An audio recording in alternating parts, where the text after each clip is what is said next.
निवडणुकीच्या प्रचारादरम्यान देवेंद्र फडणवीसांवर बऱ्याच टीका झाल्या। आपल्यावरची टीका आपल्यालाच फायद्याची ठरली असं फडणवीसांनी म्हटलेलं आहे। मुख्यमंत्री फडणवीस यांनी विरोधकांना हे सुनावलंय।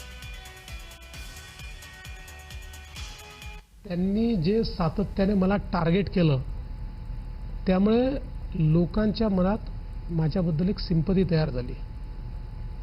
लोकांना असं वाटलं की माझ्याशी अनफेअर वागतायत ते, कारण हे सगळे पक्ष त्यांचे ट्रोलर माशी शिंकली तरी देखील मला दोषी ठरवायचे, अतिशय असभ्य भाषेत ते बोलायचे। त्यामुळे साहजिक लोकांची सहानुभूती मला मिळाली।